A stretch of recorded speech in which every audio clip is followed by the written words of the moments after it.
Ok, bonjour à tous et à chacun. Vous avez Jean-Jacques Adiouanou, un jeune de 30 ans. Il vit au Togo, plus précisément à Lomé.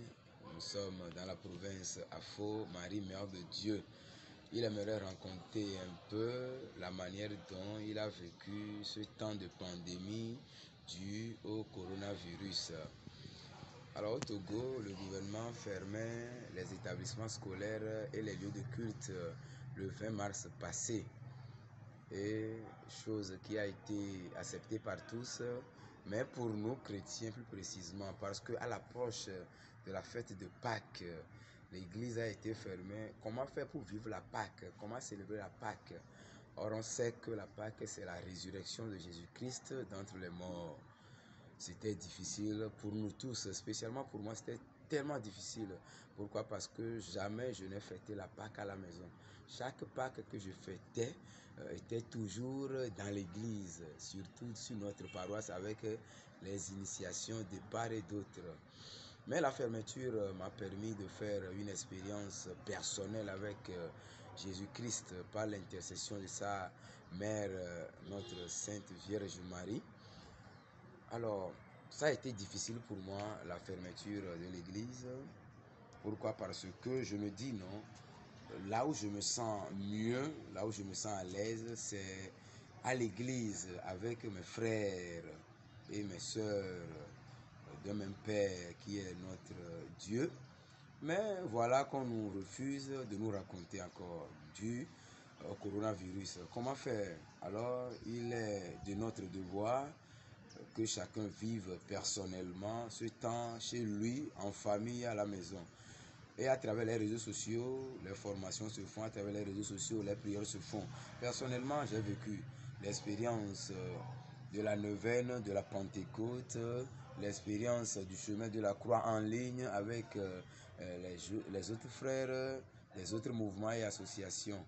Bon, je peux dire non, l'expérience m'a permis de savoir que normalement, la chrétienté se vit partout. Même sur les réseaux sociaux, étant concentré, on peut vivre sa foi, on peut vivre sa chrétienté. L'essentiel est de s'approcher un peu plus du Seigneur. Chose que j'ai essayé de faire en ce temps de coronavirus, tout en m'approchant du Seigneur via les réseaux sociaux. Aussi personnellement, non, je me suis engagé en la méditation hebdomadaire du chapelet. Chose que je fais chaque jour. Et jusqu'alors, je ne cesse de le faire. Donc, je peux dire que je suis devenu un dévot de la Très Sainte Vierge Marie. Je me suis très attaché à la Vierge Marie. Pourquoi? Parce que Jean Bosco nous a dit c'est elle qui a tout fait. C'est elle qui a tout fait. J'ai vécu une expérience individuelle, personnelle avec la Vierge Marie durant ce temps de coronavirus. C'est ce qui a fait que je n'ai pas senti aussi ce temps dur. Pourquoi? Parce que à travers la prière, Dieu a permis que certaines portes s'ouvrent pour moi.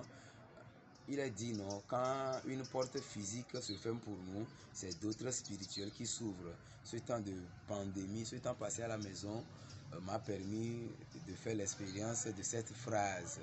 Et j'ai vu que bon, Dieu est là, il est à nos côtés à chaque fois. Donc j'exhorte tout jeune à vivre ce temps. Ne pas faire des réseaux sociaux outil de n'importe quoi, mais faire des réseaux sociaux un outil de prière. Parce que j'ai fait l'expérience et je peux dire que oui, à travers les réseaux sociaux, j'ai vécu une expérience formidable avec la Vierge Marie, avec le Christ. La lecture de chaque jour de l'évangile, les paroles bibliques de chaque jour, tout ça m'a permis de vivre une expérience heureuse en ligne avec mes autres frères d'autres cieux, d'autres nations. Alors jeunes de tous les pays, faites des réseaux sociaux un moyen de communication, un moyen pour rester en ligne avec le Christ à travers sa mère, la Vierge Marie. Merci, merci, merci à tous.